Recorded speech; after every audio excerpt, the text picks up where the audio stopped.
All right. Welcome everyone. This is our very last Oil Talks. Oh my gosh, and we have a wonderful presentation for you today. I'm Dr. Josie Schmidt. Welcome everyone to our Visionary Leaders, Essential Wellness, Jasmine and Juniper, all of our teams. Welcome to our Oil Talks. And we just had a fun time before we started the recording. We are laughing. I love the energy. So I thought about, Vivian and I, Dr. Vivian, who's going to be getting on in a second and giving the presentation, we were talking about what would be a nice oil for opening and grounding. And she's going to be talking about both cypress and black spruce. So if you have one or both of those, I'd like to get those out. And I think this is really appropriate for us to work with right now in just coming in, because there is a little bit of mourning. You know, this is our last oil talk, and there's, as Vivian was saying, a little sweet sorrow. And one of the oils that we think about in the grieving process is cypress. And part of why we do is because it is the oil of flow. And so we do not want to get stuck in a stagnant place of kind of grieving. We want to keep everything flowing. We want to have some laughter. We want to have some fun and work with that flow that both cypress and black spruce help us with. So let's start our call with that. So I would like everyone, and Vivian is Dr. Viv. I'm just calling whatever, her here. Whatever, Josie. So, however, if you know, she's going to tell us some really specific places later, but if everyone just wants to get it into their hands, a little bit on the wrists. Yeah. I don't have any, but that's okay. I'm enjoying it through Siberian fir, any of the tree. If you got frankincense, if you got a tree, go for that. Yeah? Okay, I'll go for that. Okay. Let's just take a moment to take 3 deep inhalations of these oils.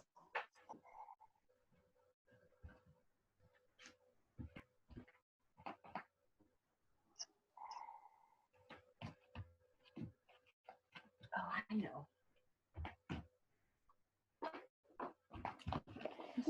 I'd like to give thanks for this entire time of our community coming together with Oil Talks, all that we have shared together and flowed together. We are all so very grateful for this time that we have had, this sharing. We are going to continue on our weekly calls that are Wednesday at 10 a.m. Not next Wednesday the 6th, but after that. And so please come and join us every Wednesday at 10 a.m. for the first half hour. It's going to be mini oil talk. We're just going to be diving into topics and sharing and communing together. And then we're going to talk some, going into some business talk. And you're welcome to join for that as well. So, oh, thank you, Black Spruce and Cypress. I love it. I love the flow. Let's stay in the flow. So I want to introduce our speaker today. We are joining us with incredible presentation is Vivian Engelson, licensed acupuncturist, Chinese medicine practitioner. She has been practicing Chinese medicine clinically for over 35 years. She is also a functional medicine practitioner, and she has studied with some of the great experts and authors in the essential oil communities, such as Robert Tisserand, Jeffrey Yuen, Peter Holmes. She is a wealth of amalgamated information. She has also completed Bastyr University's program on their studies with essential oils, which is no small feat. And she has created her own program for healthcare workers in LA, in the hospitals, and integrating essential oils, helping them to do that.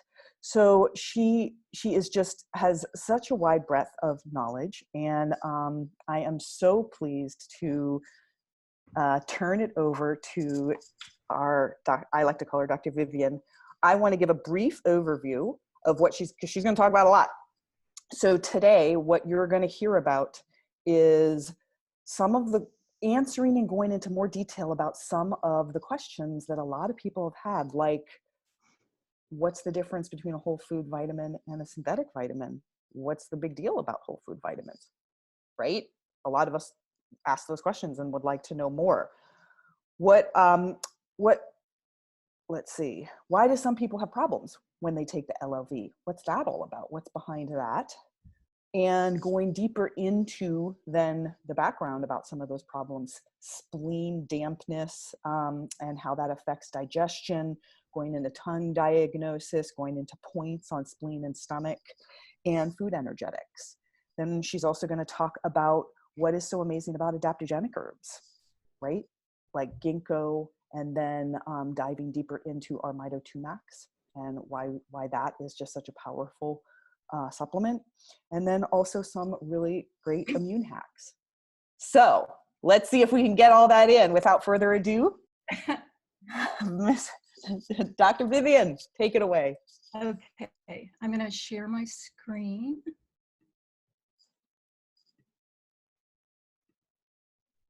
And then,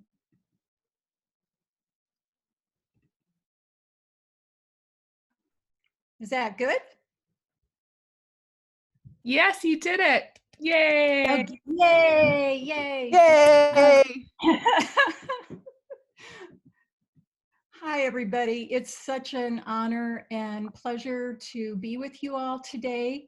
And as all these talks were going on, I was just so blown away at all the content and everything. And people just didn't, when a lot of the questions came up, there wasn't enough time sometimes to answer in detail some of the questions. And so I had this idea about just going into some of these questions to clarify a few things. And so I just called it, driving a few points home.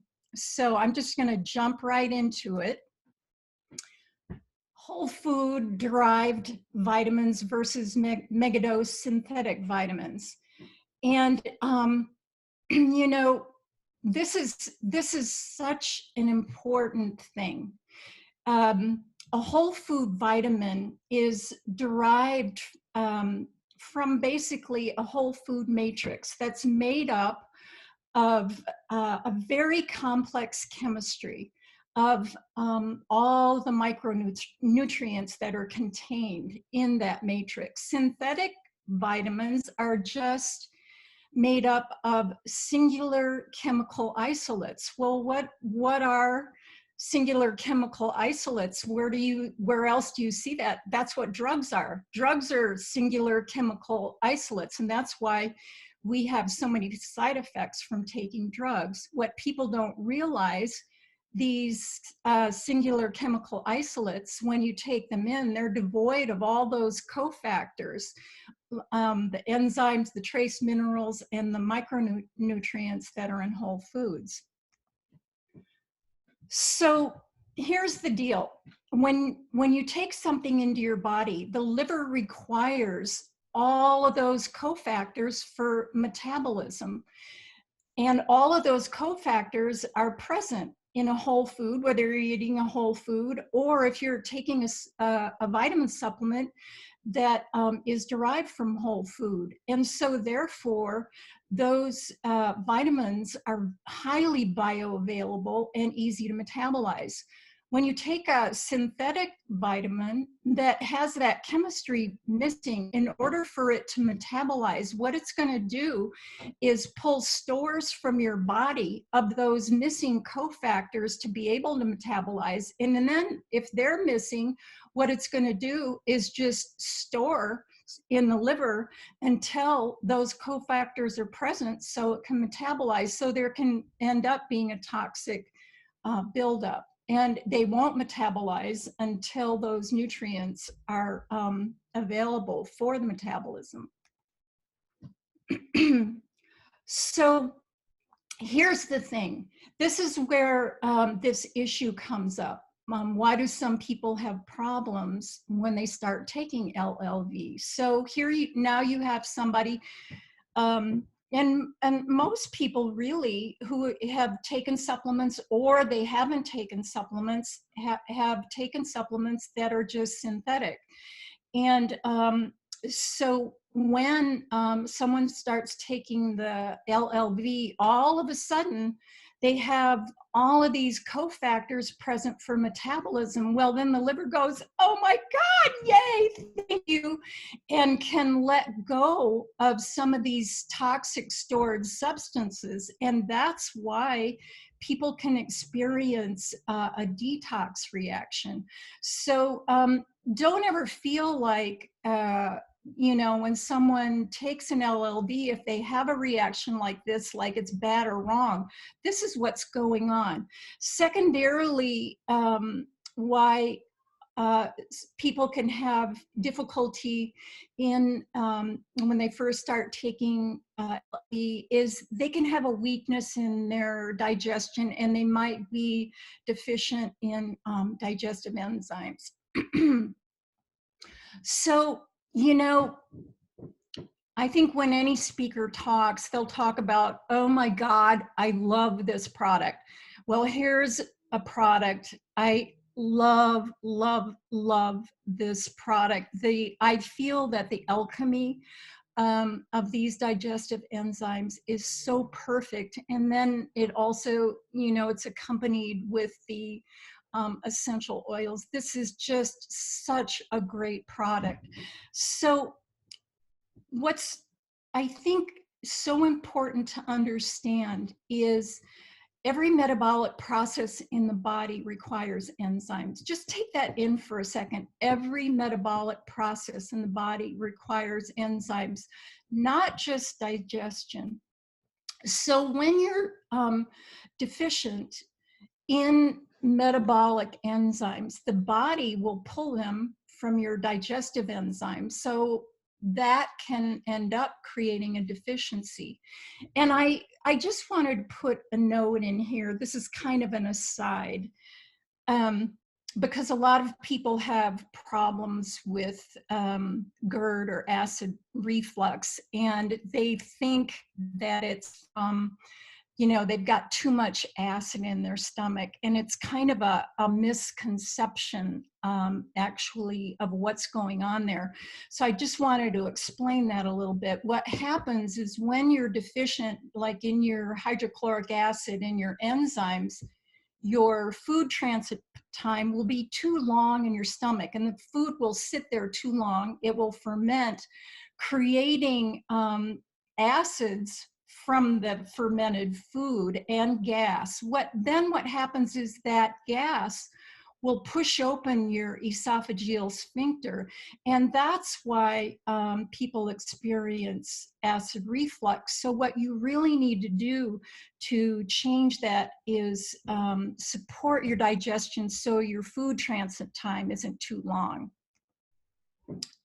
I love this. This is Dr. Josie's alternative protocol. So when you find that you have people that, you know, maybe you can tell they've never done any digestive support or vitamin support or anything, and they're babies, you might think about starting them out with this. And Josie has other resources with regard to the protocols. Do you want to pipe in for a second, Josie, and say just an addendum to that? We're working on, both on Essential Wellness and Visionary Leaders, a whole LLV research, its own page. So we'll have this on there too, and we have this alternate protocol and how to build up to the LLV, how to start with a baseline first, and a little video, 2.5-minute video from me about how to work with this alternate protocol. And it has worked for many, many people who've had different, for various different reasons, but definitely what you've just spoken about, difficulty digesting and being able to incorporate the LLV right off the bat. And usually between 1 to 3 months of doing this protocol, and they're able to then start up slowly. Thanks, Josie. Yeah. And I just put a note here. I mean, Josie has done so many amazing presentations. For those of you who haven't checked out all of the archive videos, do yourself a favor, and if nothing else, maybe once a week, go into the history there. These just the information is phenomenal. And especially for those of you who have doctors that you're working with or signing up, this is a phenomenal resource.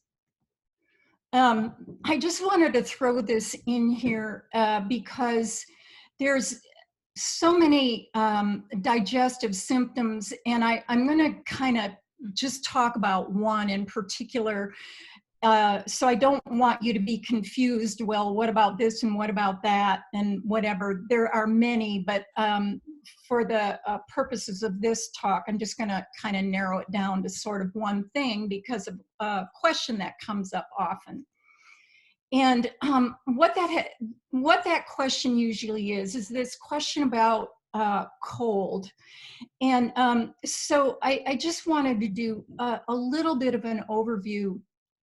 I know Diane Del Reyes has, she developed a whole class where she goes into explaining all this stuff in more detail. So if you're interested in that, you can, study her with her class. But I'm just going to do a quick overview here. And in Chinese medicine, with regard to our digestion, we have in the function of our spleen, which is in our earth element, the spleen is the yin aspect, the stomach is the yang aspect, but I'm going to kind of focus on the yin aspect. And its function is transporting and transforming or digesting your food and fluid to turn it into qi and blood.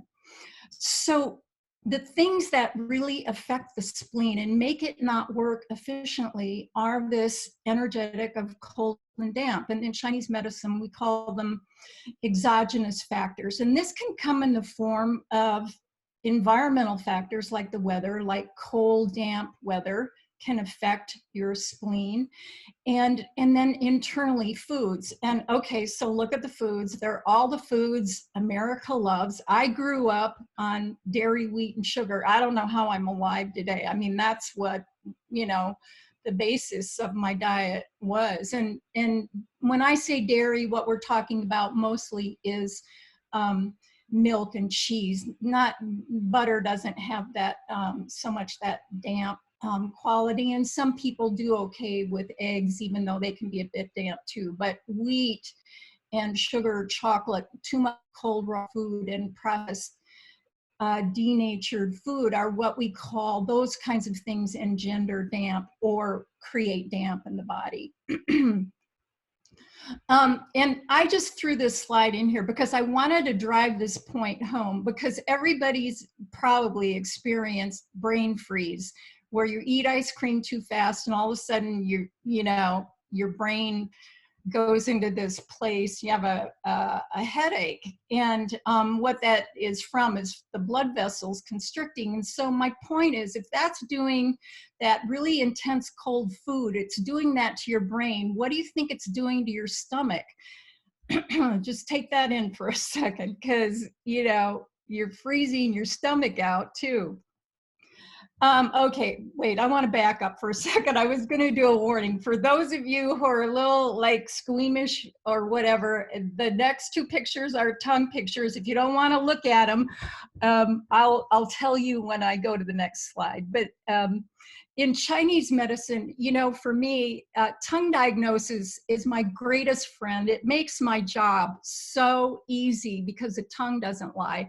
And here's some examples of when the spleen isn't transforming food and fluid properly. Think about it. If you're not going to transform fluid, it's not going to, what they call in Chinese medicine, down bear properly to the kidneys. And so you're going to hold on to it. So what you'll see is in the tongue, that's so revealing, is the tongue will be swollen and fat. And so when it lays in the mouth, you'll see teeth marks on the edges.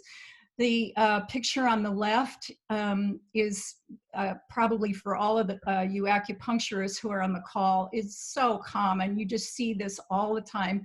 The one on the right is a more severe case where you can see those teeth marks are really embedded. And then on the coat on the tongue, you have more of a damp, what we call damp turbidity. And I threw this in there because, you know, I was telling Josie yesterday, I'm kind of a tongue stalker. If you if you ever talk to me and you notice I might not be looking in your eyes, I'm looking in your mouth. I can't help it. It's what I do. And you might have a look at your tongue every once in a while if you feel like your digestion isn't working too well, to see if you've got a swollen tongue with teeth marks. And I put this slide in here because this is such an important part of digestion. And what we say in Chinese medicine is chew your food until it becomes a warm soup in your mouth before swallowing. And so I put that in there because or you may think, oh God, I never drink cold drinks or never eat ice cream. Well, I do, you know, but what I've gotten in the habit of, if I'm eating something like that, I'll hold it in my mouth until it gets warm before I swallow it, just to give my stomach a break. And then these are the oils I use to the rescue to offset that warming. And you ever notice how your different types of oils will gravitate to different rooms in the house? Like these, the ginger, cardamom, clove, cinnamon, coriander, those are kind of my culinary flavor balancing oils. So those are always in my kitchen. And also the En Garde as well, because when I am eating, like, you know, kind of cold things, and I'll show that in the next slide, I like these oils on hand to kind of balance things out. The geranium I use topically, and as we go on, I'm going to show you where I apply the geranium. But a lot of people, the reason why I like putting the En Garde in there, all the oils in the En Garde are very warm and icy, so they can offset that cold and damp. And so, you know, I don't have a lot of culinary skills, so a lot of times my breakfast and lunch can look like the upper slide. Let's just drink my meals, you know, because I don't have time to make something, or I don't even want to make something. And what happens is, you know, there's a difference between nutritional content and then the energetics of food. So these foods, even though nutritionally, like if you broke down the chemistry, they are very high in nutritional content, full of vitamins and minerals and just the best of everything. But the problem is, energetically, they're very cold in nature. And so when you eat foods like this all the time, you can have a tendency to kind of put a lot of stress on your spleen and have too much cold and dampness. So a lot of times, you know, if I'm really lazy and I'm in a rush or whatever, and I'm having a smoothie, I'll just, after the smoothie or whatever, I'll just pop an En Garde beadlet in my mouth to offset that cold. Or even if it's just a salad, I'll pop an En Garde beadlet in my mouth to offset that cold. And I find that, you know, my body loves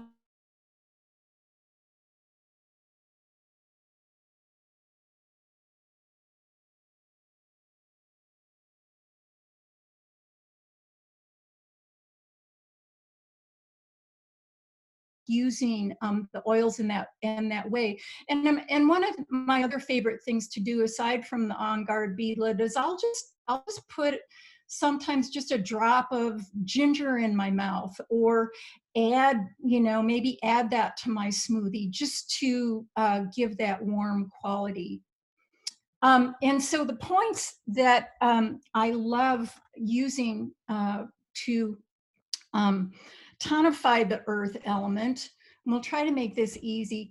But with the first point on the left, REN 12 or CV 12, how you find that point, and what I just want to specify for you know, basically with this point, how you find it is halfway in between your navel and then the midpoint in between your nipples. It's halfway in between there. Now, if some of you women have really large breasts and your breasts hang lower than that midpoint, how you can kind of find your midpoint is halfway between the top of your shoulder and your elbow, just kind of approximately halfway between there, and go over towards the middle.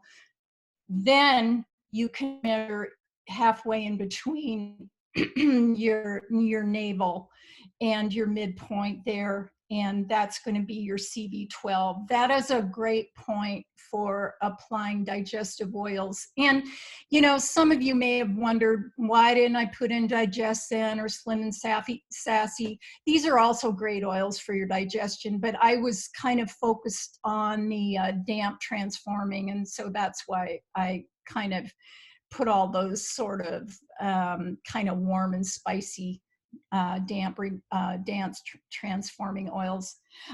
With the pericardium point, how you find this, I think you can see this. If you kind of do this with your wrist, you're going to see some prominent tendons sticking out.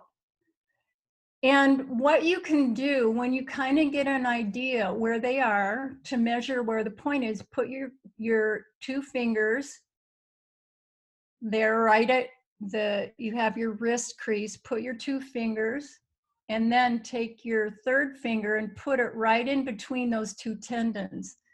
And that's basically going to be where your pericardium 6 is. And that's the point on your lower left. This is a great point for applying digestive oils. Stomach 36. Let's see if I can show you here how to find this one. On your knees, before you bend your knees, when you hold your knees straight, you're going to feel like in your knees, you have these two little holes. They're called the eyes of the knees. I want you to find those first. Have your knees straight. Find those. There's two little holes. That's the easiest way, I think. Find that. So, Vivian, if you stop sharing your screen, everyone will be able to see you better. Oh, okay. I'm going to stop the share. Thank you, Aisha.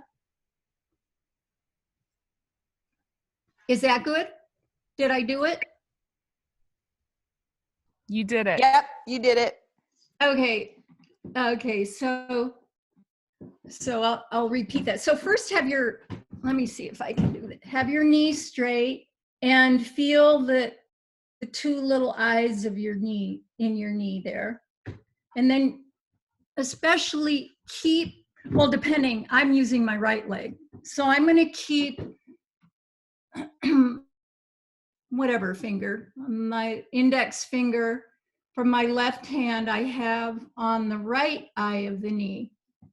And then what I'm going to do is I'm going to place my other hand right below that.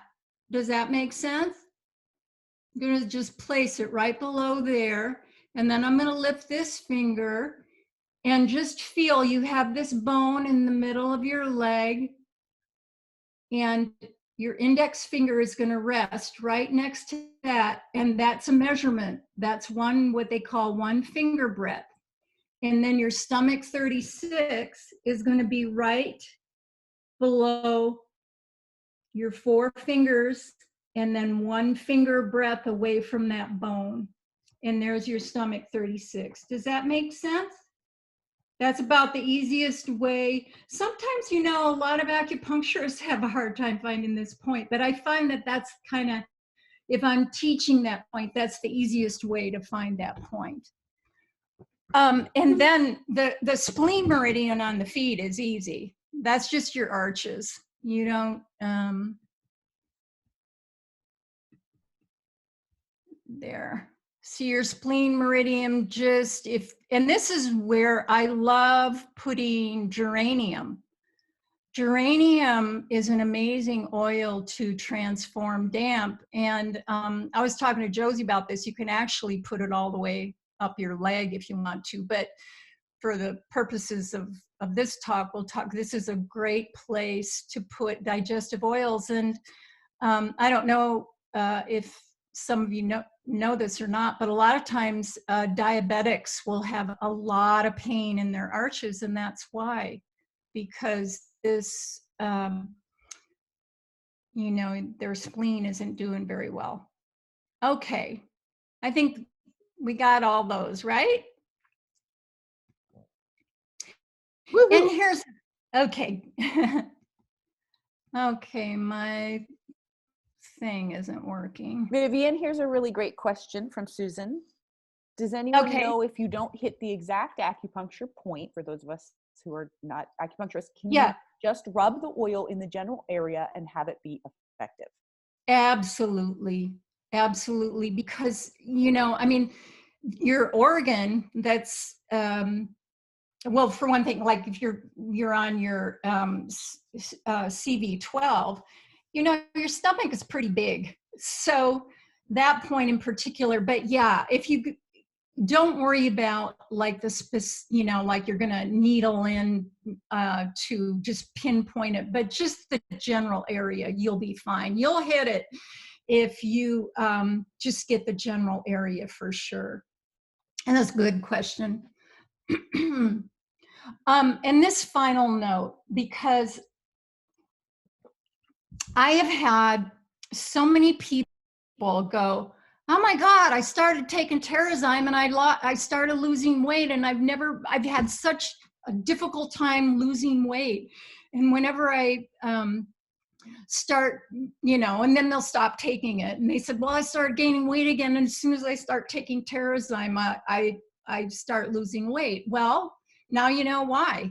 It's because they weren't transforming their food into energy, and Terrazyme really helps that. And then the other thing, you know, you can think about is possibly your diet. You know, all I do is eat salads. Why am I not losing any weight? Well, this is why.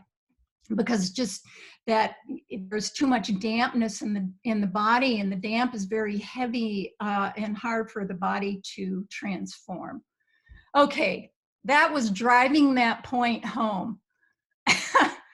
Okay, this, I have to say, when I first started studying adaptogenic herbs and I saw these pictures, what these are, this is the ginkgo tree before and after the atomic bomb was dropped on Hiroshima. So, I mean, is this a blow mind? So that's like the picture on the left is after the bomb was dropped.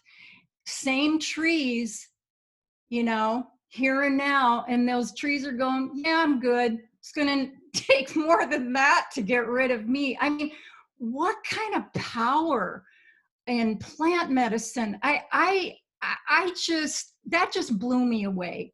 I mean, I still, every time I look at it, I go, oh my God, are you kidding me? And so if you don't remember anything else, you'll probably never forget the pictures of the ginkgo tree, but just think about an adaptogenic herb and its ability to adapt to stress. This is just an example. It is beyond the pale. This is beyond the pale.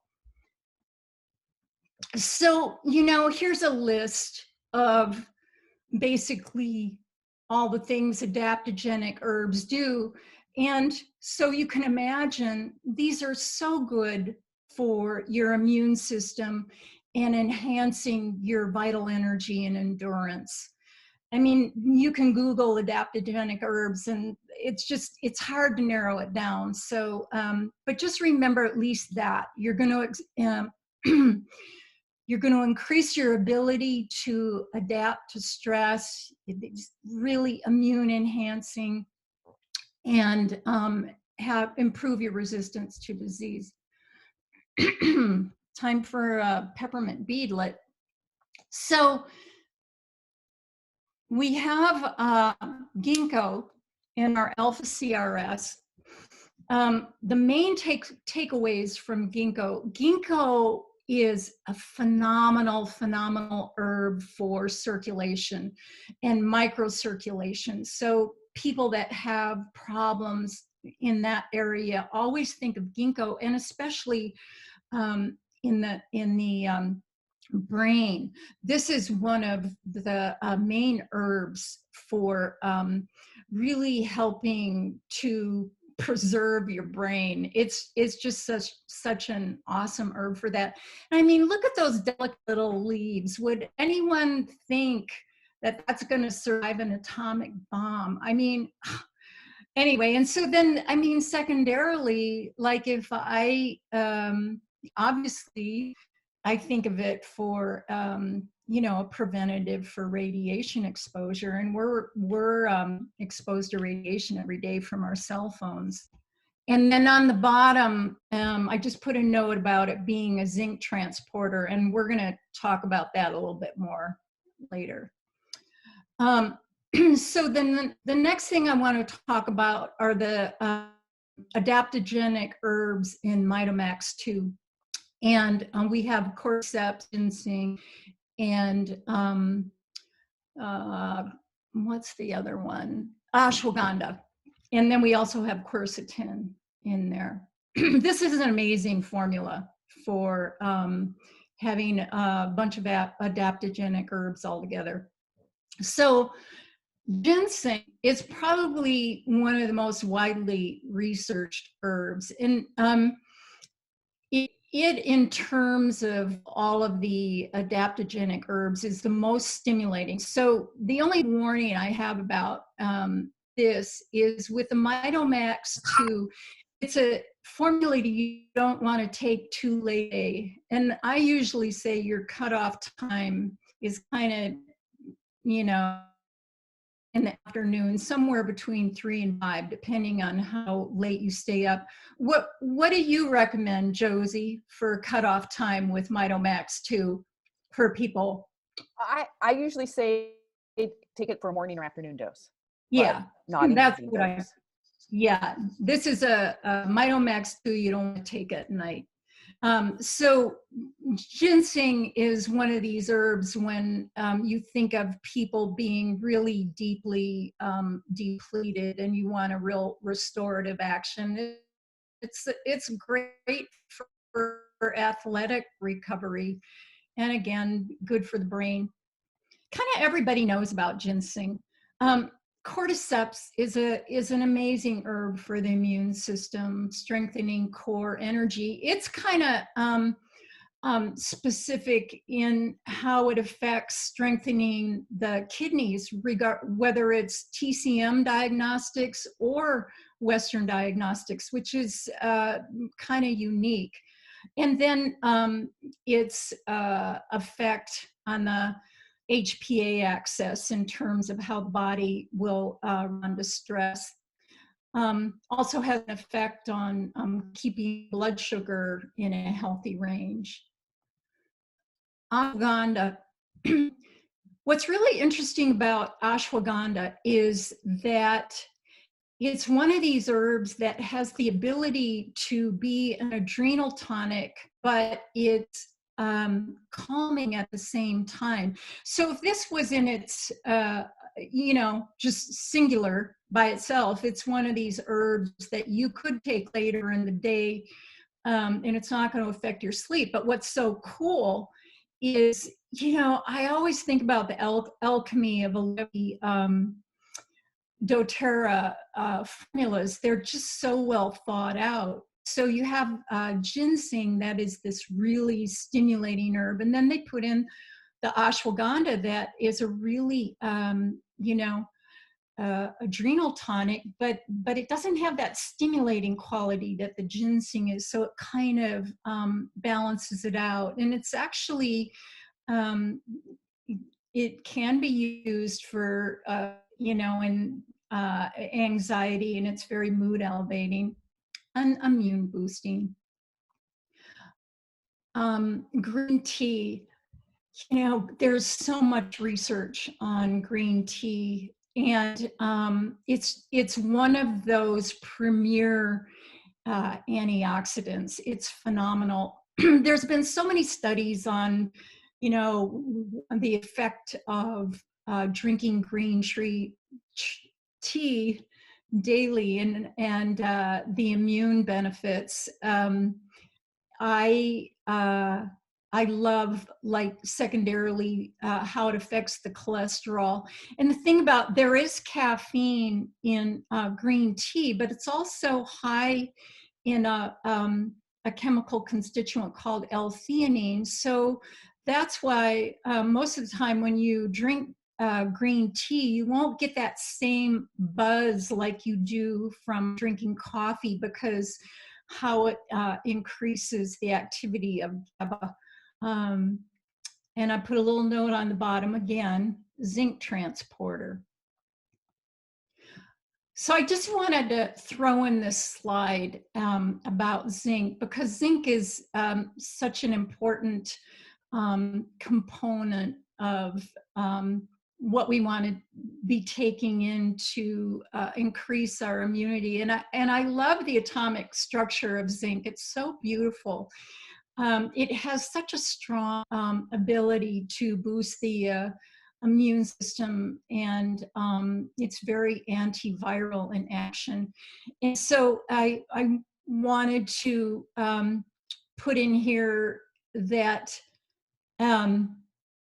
there's the herbs, and some of them that I mentioned already about them being zinc transporters, like the ginkgo and the green tea are zinc transporters. Excuse me just one second. The problem with zinc is it's difficult for it to get in the cells. And so it's important to have zinc transporters present to enhance the absorption in the cell. Those transporters are called ionophores. And I wanted to kind of really single this out, because I found this to be really interesting. Sort of at the beginning of COVID, there was a lot of research about hydroxychloroquine, and I listened to several presentations from, you know, a bunch of functional medicine doctors and who were using it in their practice. And what they talked about, the reason why it you know, they feel like it works is it's an ionophore, so it floods the cells with zinc. But this research that had come out of China was what they found. They were researching many things, and what they found was that zinc was able to flood the cells with cypress oil was able to flood the cells with zinc the same way that the hydroxychloroquine did. And I thought, oh my God, that's amazing. So my little takeaway there is that I would, you know, as an immune hack, you could put cypress oil on the bottoms of your feet or diffuse it. And anyway, that's my little cypress oil takeaway. And then in relationship to quercetin, we have Mitomax-2 and alpha-CRS, and it's also a zinc transporter. And these are the foods that are high in quercetin: onions, peppers, vegetables, broccoli, apples, berries, cherries, grapes. And my screen is cut off, but I think you guys can see it.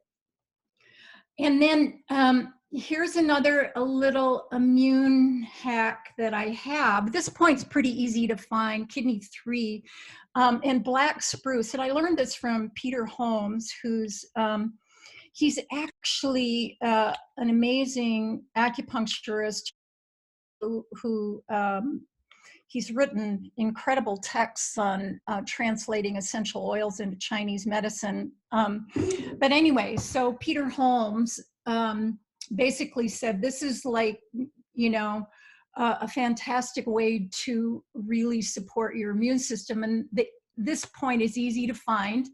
Okay, I'm gonna stop share. Maybe I don't even need to show you, but just if you put your finger on your ankle bone and just go straight back to the middle, in between where your leg and foot come together, you're going to feel a hole. Maybe I'll show you.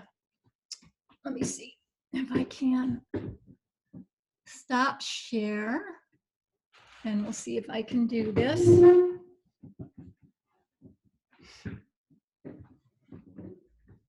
So let's see, where is my foot? Okay, so here's your ankle bone. You're just going to go straight back, and your finger just will drop into the hole right there. And it's kind of halfway between the tip of your ankle bone and the edge of your leg. And that's kidney 3. And you can put your black spruce on there and support your immune system that way. Okay, now I need to go back here. Okay.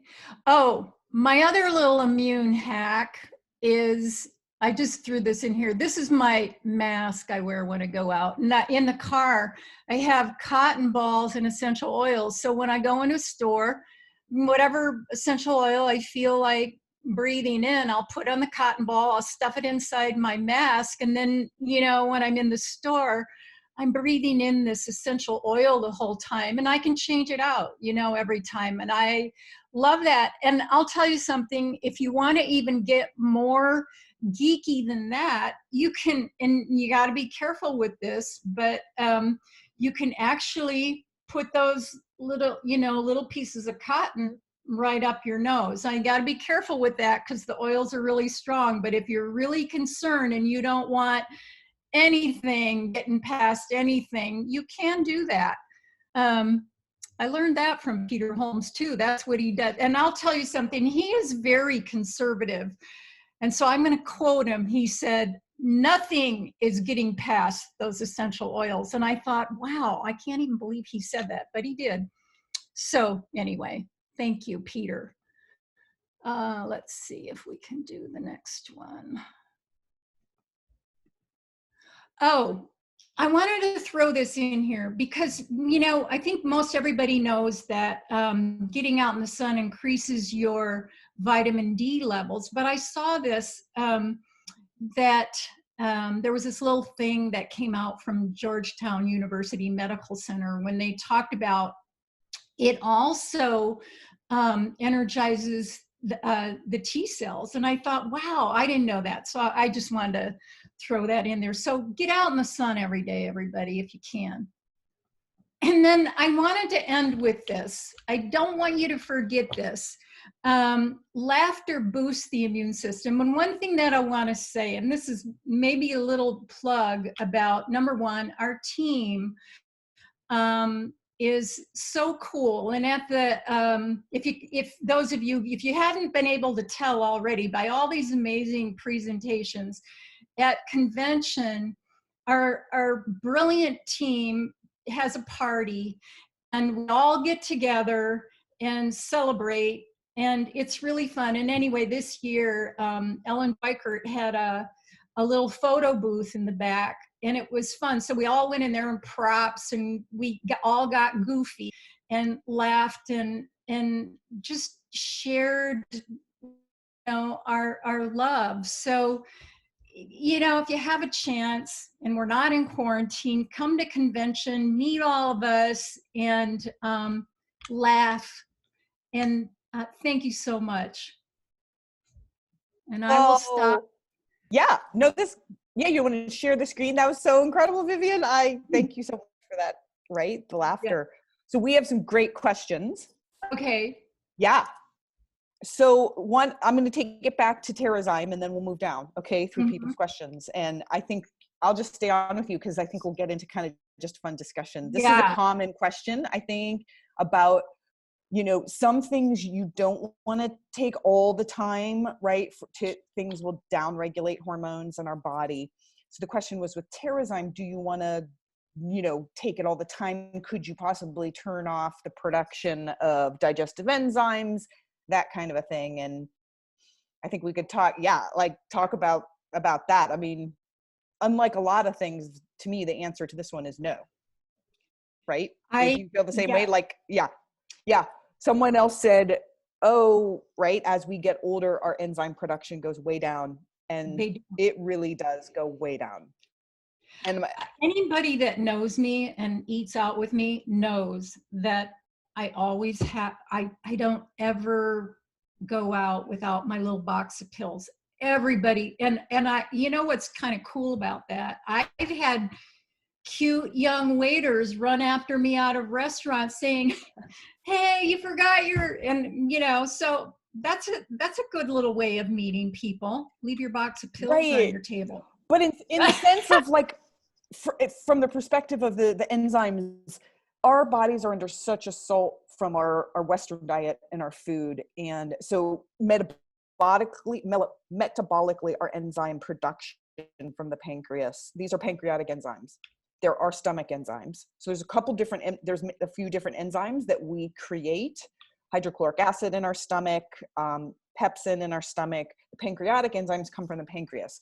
And if you live a life of eating absolutely no sugar and absolutely no white flour, or anything that is white that isn't a vegetable, pasta, bread, anything like that, then maybe your pancreas is going to be in decent shape by the time you're like 50.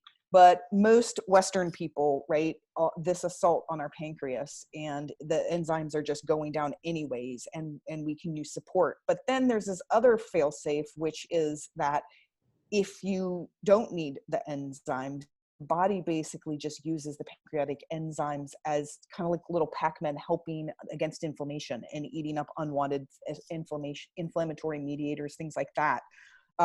So the body has different ways than just using the enzymes as digestive enzymes. Right. So, yeah. I think that's a really important part. You know, I can have a tendency to be kind of geeky in terms of, I like to research what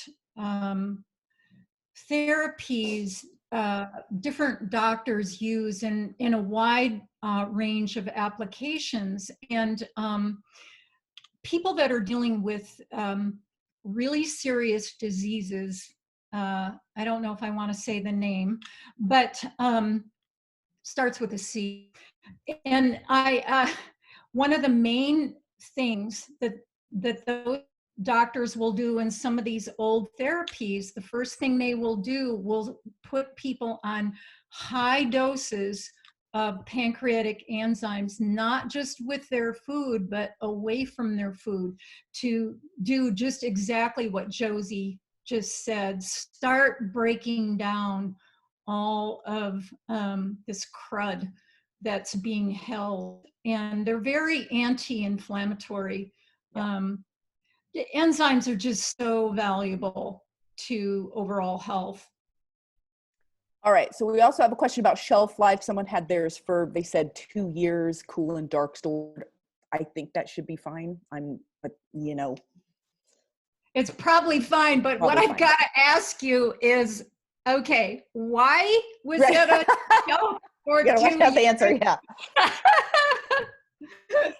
All right, so someone who had a heart attack and is on beta blockers, that's a particular situation. What I just say is we can't really specify for that. You have to be pretty careful with beta blockers, really do. That's heavy meds. But let's talk a little bit. Can I go into a couple of the other ingredients in Mito2 Max just for a sec? Yeah. I got to get on my readers for this bottle. Nobody's ever going to have the hook on Josie to take her off stage. No, I love going over the ashwagandha and the cordyceps, but I mean, there's so many stars in Mito2 Max. It's an amazing formula. I talk about the deep blue polyphenol Max so much, but like this is just as amazing. Yeah. And I'm going to do a study here. I'm putting this in the feed. We'll study it up. We'll put it up also about the oligonol in here. So the oligonol is this really cool form of lychee berry, and it's again one of those really big fat polyphenol. Is this great antioxidant, but not easily absorbable and usable by our bodies. And so these great Japanese researchers figured out a way to kind of link the lychee, I don't know how to say it, together with green tea extract in a way that makes it much more bioavailable for our bodies. And so it's 50 milligrams, which is a good dose, but it's definitely worth much more than that in terms of its availability and absorption capacity. And so here's a study about I loved seeing it about oligonol and very specific, prevents weight gain and improves lipid profile in overweight and obese Saudi females. So you can look at the study, and these women had, it was very specific to diabetes and to lipid profiles and to weight process. And so what oligonol is really touted for is its ability to help with the cardiovascular system, with circulation of all types. And it's a powerful antioxidant polyphenol, but having a specificity with that ability with our circulation, together with a very hefty dose of acetyl L-carnitine, HCl, so hydrochloric acid version of the really absorbable acetyl L-carnitine at 600 milligrams. That's a powerhouse of those two together. And then with the quercetin, and you also have the coenzyme Q10 and the alpha lipoic acid. So on top of those beautiful adaptogenic herbs that we talked about. So it is a powerhouse formula for our cardiovascular systems, for our lipid control, for our blood sugar control, for our weight, for our splenic, tendencies. So, yeah, okay. It's an amazing formula. Let me go back. Let's see. Hold on.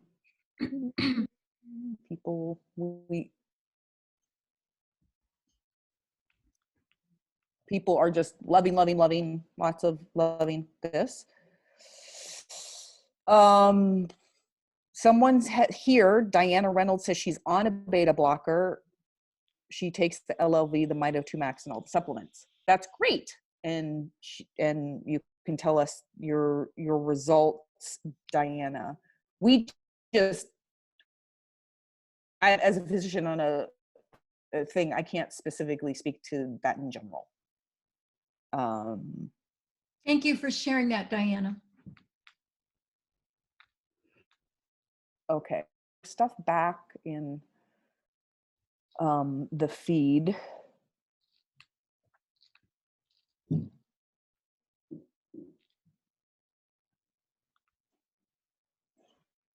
What do you recommend for people who've had a bad experience with the LLV because they've had gallbladder surgery?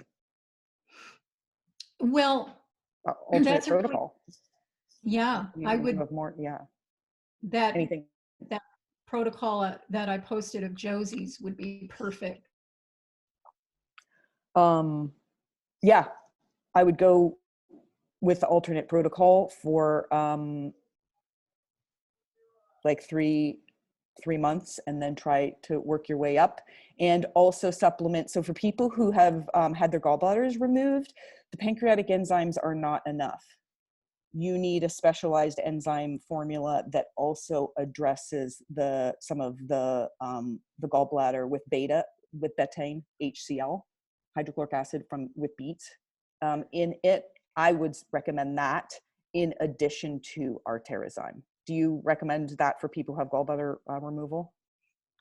Yes, and the other thing that you want to think about is the reason why people have their gallbladders removed is because their bile got too thick and, made stones. And so, Western medicines, kind of the way to solve that is just take that organ out.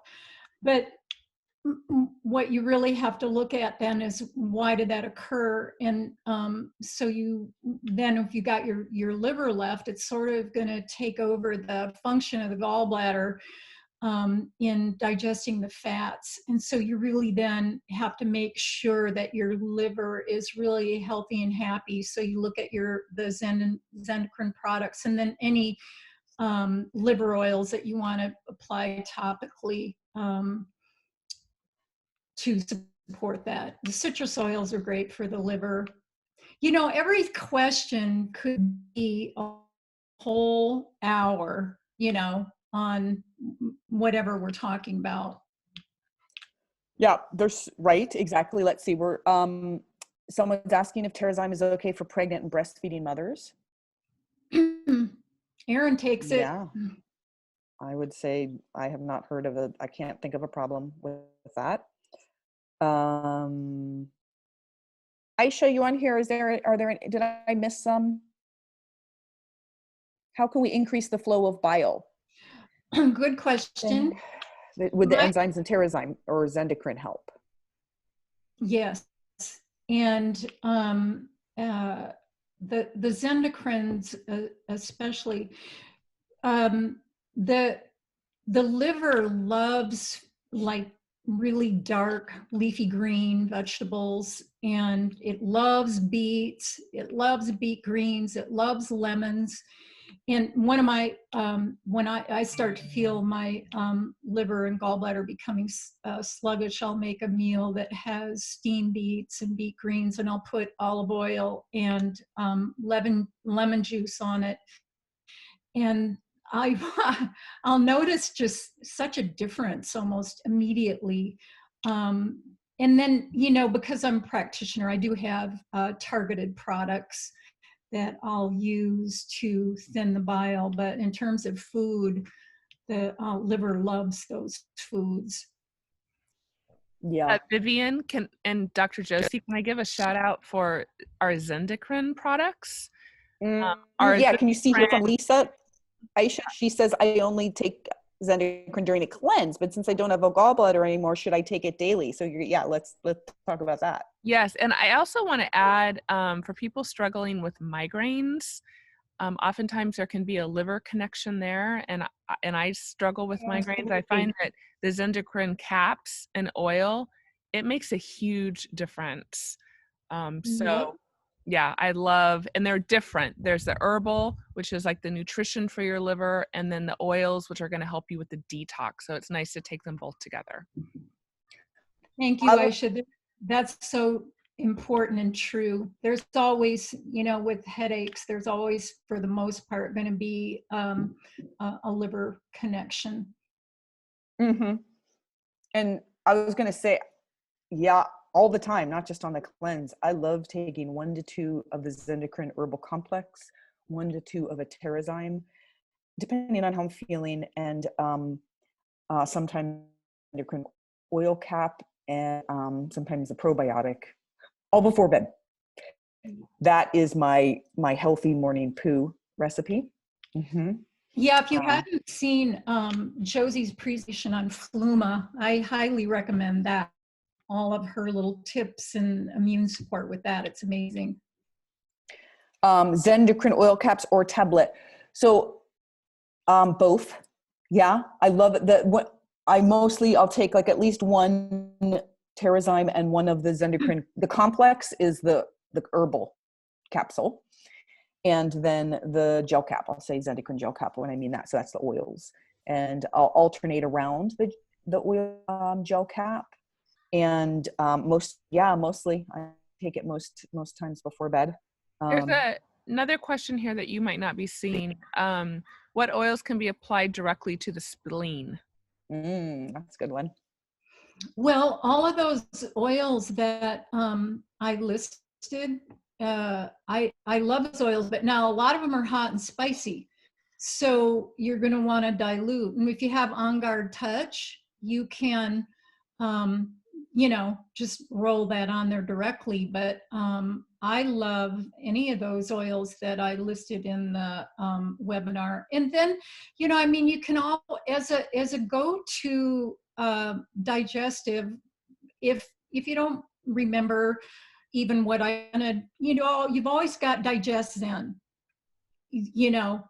That's going to be good pretty much as a backup. You can't go wrong with, or even Slim and Sassy.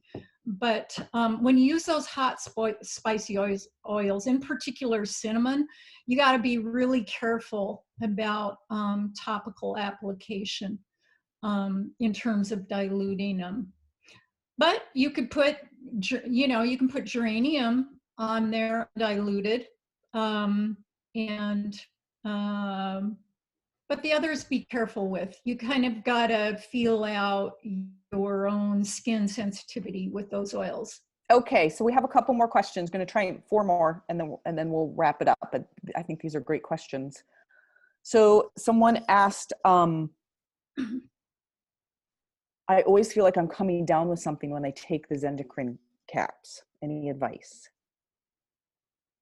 Yeah. So it's time for a doTERRA cleanse. Yeah, why you get that, that's called a Herxheimer reaction. And what that means is that all of a sudden your body is releasing toxins that have been stored, and that it's having a little bit of difficulty getting them out of your body. So you're feeling a little crummy. And so what I tell people as they're starting to cleanse, and especially, the one that really can cause that is GX Assist, because there's nothing like a Candida corpse in your bloodstream to make you feel crummy, is if you're feeling a detox reaction, don't just keep plowing through trying to detox. Just take a break from your detox products and let it really clean out. But know that you've got some cleaning out to do. And you really have to think seriously about just what Josie said, doing a cleanse, because the reason why you feel like you're coming down with something, anytime you take an herb formula that allows the liver to clean itself out and you feel crummy, it means there's crummy stuff in your liver that needs to be cleaned out. Can I just add a really important point here? I think is really important, especially if you're a wellness advocate and you're helping people with these products. So often someone might take a little bit of LLV and go, oh, it made me feel horrible, and then they just stop. Or one of these products. So I always love to reframe that and let people know this is really valuable information. And what this is telling us is that we need to support your body with some healthy detox. Would you be willing to step into that so we can work through this and get you to the point where you're feeling better? So whenever you have someone, just because people will freak out and go, I don't feel good, I'm not taking it. That happens so often, but you could be turning somebody's health around for the better by supporting them through a cleanse, through alternative protocols, to supporting their body until they're able to work up to a full dose. And Dr. Josie has done a beautiful job at giving us alternative protocols and the steps to help somebody with that. So that's just a really important piece. And or if you're experiencing that, then it's a good thing to ask yourself, okay, what do I need to do to support my body to work through so I'm not feeling crappy when I take a Zendocrine or when I'm taking the LLV? Right. Yeah, I think, the first time I took a GX Assist, oh my God, it wasn't a happy thing. And it really made me realize that this was something I needed to work through. But you know what was so great about it? Number one, I realized that I had, pathogens in my gut that I needed to get rid of. But what worked, and you might try this, I found when you get a reaction like that, I have found that taking a Digest Zen gel cap really can calm down reactions like that. So after I'd taken the GX Assist and didn't feel so good, I took a Digestin gel cap, and just in a little while, it was like, oh, okay, that's fine.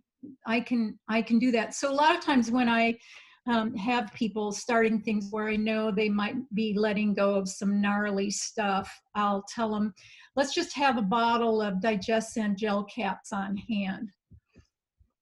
That's a great tip. And from both what you said and Aisha said, and some of the comments, I want to remind everyone that that alternate protocol that I came up with was exactly for these kind of situations. So it's when someone has, and it's not just the LLV, it's really if they have a reaction to natural medicine, right? They're having a reaction to working with their cleaning out some of the debris and toxins in their system. And it can happen just with starting to use the oils themselves without even going into internal dose or the supplements. And so I came up with the alternate protocol out of,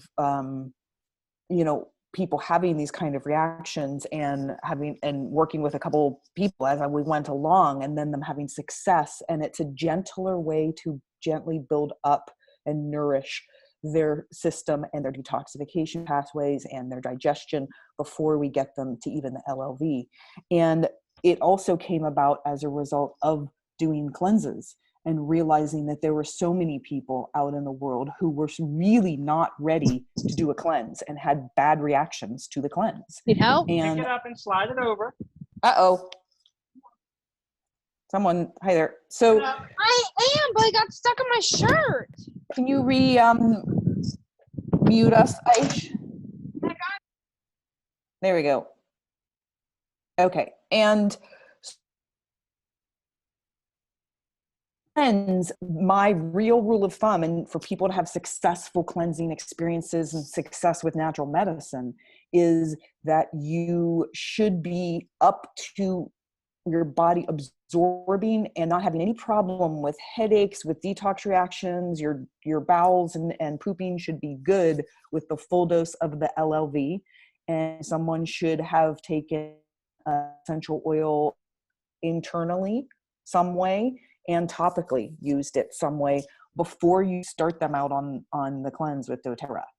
That's that baseline that's gonna let you know that their body is functioning properly enough to be able to clear and clean and do spring cleaning. Otherwise, some things are gonna happen. If someone's not up to the full dose of the LLV, don't start taking GX Assist and don't, Because it was just like what I said in the beginning about why people have problems. Their liver, it has been missing all of these metabolic factors, and just starting the LLV is going to provide the liver with these missing cofactors, and that can just go into a cascade of detox without, like, in quote, using our detox products. Yeah. So, Dr. Josie, I want to make everybody aware that on our essentialwellness.life website, we have a tab that says LLV. And on that page, we have all this beautiful information from our beloved Dr. Josie. She has the alternative protocol. We have a deep dive to the LLV. And so that is your reference page for navigating and also sharing with new customers.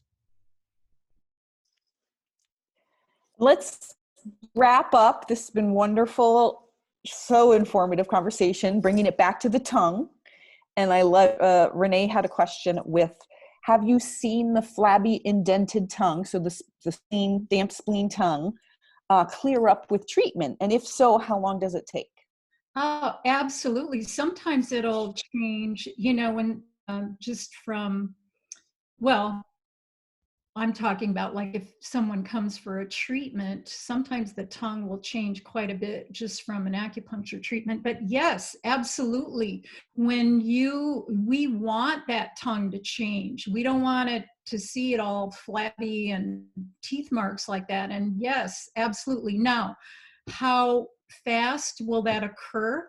That so much depends on long you've had that particular pathology, then what you're doing, what kind of foods you're eating, what you know, how you're going forth in your life, and that's all dependent on the person specifically. So it's hard to say exactly how long it's going to take, but oh yes, the tongue changes as the balance is restored. The tongue will change.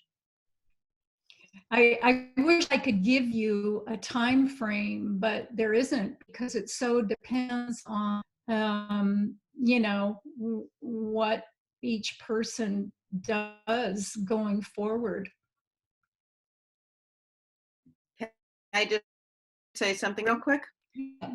I had she's a patient, but I did a telemedicine thing with her last week, and I only prescribed essential oils on acupuncture points, and I looked at her tongue via Zoom, and it was thick, had a very thick white coat, had indents on the side, and yesterday we did a follow-up, and her tongue was completely different. It was perfect pink, little clear, you know the perfect tongue, clear coat, moist. It was like, and that was only oils, you guys, only oils.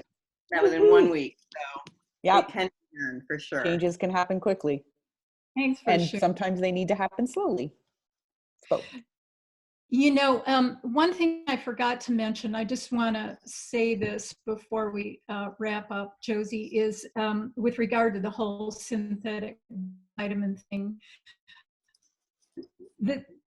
and I forgot to mention this, the exception with the synthetic, a person is really, really sick.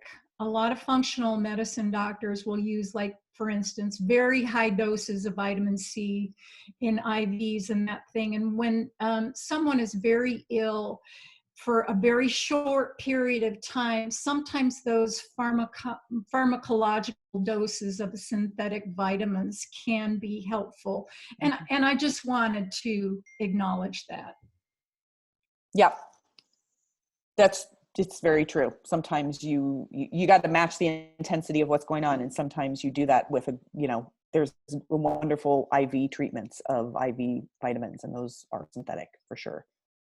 All right, I keep saying we're going to close. We are going to close. I just saw Chrissy had a really great closing question, which is, I think it'll help wrap things up, is what makes your tongue change? Well, it's just what Diane was alluding to from what she said. Your tongue changes. Like what? Well, let's just what is think the about tongue a that. reflection of? I guess she's asking, right? Because we know what it is, but maybe people aren't really sure. Like, what does that mean? Well, what is it showing us? It's showing us that all of a sudden that spleen, like let's say what, in relationship to what Diane just said, all of a sudden you don't have this fat tongue with the teeth marks, and it goes down to a normal size, a normal color where it's pink, it doesn't have a thick coat. What it means is all of a sudden your spleen is working. It's transforming the food and fluid properly. So what it means is you are, instead of storing your food, you're turning it into energy. It means that it's working again. And with regard to the tongue, we're not just talking about the spleen. We can tell everything about the body, but I just singled out the spleen thing because of that whole issue with cold. But tongue diagnosis in and of itself, I always say is my best friend, because it, people actually don't even have to tell me a whole lot. I look at their tongue and I can tell what's going on in the whole body. So basically, to answer your question, when the tongue presents itself in a normal way, you know that it got better. It's working now. Those organs are working now. Does that make sense? Yeah, I think just letting people know that we use the tongue the way you would almost use it. We talk about the feet reflecting the whole body, and the ears, the tongue as well, and the different areas and regions of the tongue and how it presents is a diagnostic to reflect what's going on the inside. We can't see our heart and our digestive system, but it's reflected on our tongue. And so like they talk about the tip of the tongue reflecting what's going on in your cardiovascular system and your heart energies, but literally that whole system, right? And the spleen, you were talking about, those different aspects are shown in that ways. And so it's a key diagnostic tool that Chinese medicine has used for centuries and centuries, thousands and thousands of years. And so they have, that much clinical experience with it. And India, yeah. All right. Well, thank you, everyone. There were a lot of other questions. I am sorry if I did not get to yours. I think we need to wrap it up. We're at 1:20. And thank you so much, Vivian. This was just fantastic. So much information. Everyone is just like, thank you on the chat. Thank you for having me. And thank you, everyone, for joining us and being with us in this time and at Oil Talks. And we will see you. Aisha, what do we have coming up next? Well, first of all, I just want to make sure, I know we announced this last call, but we are releasing all of the recordings of all of these calls, and they can be found on hellovisionary.life and or on essentialwellness.life. Just so you know the difference, Hello Visionary is all of Visionary Leaders team, so everybody that's under Erin, and then the Essential Wellness community starts kind of with everybody under my organization. However, everybody on Visionary Leaders under Jasmine and Juniper is welcome. We're all one big family, but if you're wondering why have I never heard of Essential Wellness, it's because it's kind of starts on my leg. So you can find the recordings and our notes on those 2 pages, and we're really excited to have this amazing catalog of recordings. Keep an eye out for pop-up talks. We'll definitely do this more, but as Dr. Josie said, our 10 o'clock team call every Wednesday is going to be a kind of just a shorter version of this, but we're going to really keep this theme going. The call is really meant for both customers, sharers, builders, for everybody. So please keep joining us at 10 o'clock. Next Tuesday, we will have another Oils Made Simple. And this is a wonderful call to come to. It's just a basic oil class to bring anybody in your life or your family that you want to introduce essential oils to, but maybe you're not comfortable yet with how to share essential oils with them. And then also we have an amazing webinar coming up. It won't be till June, but it's with Stephanie King, and she's going to be sharing her journey with cancer. And thriving through her diagnosis and her recovery and into today. So look for that on all of our event schedules. And then of course, Leadership on Friday. So I think I covered that. Hopefully we have so much going on. And I will say one more thing. Next Wednesday on our Visionary Leaders call, we actually have Jake Reese from corporate joining us. So it will be more focused on business. But if you want to hear from corporate and hear more about the doTERRA business, come join us for that call next Wednesday at 10. And then the call after that will start more the Oil Talks format. I think that's it, Josie. Thank you so much. Yeah. That was amazing. That was so good. Oh, thanks. Love you, everybody. Thank you. Appreciate it. Love you, You everyone. guys did great. Thank you. Thank you. Thank Bye. you. See you.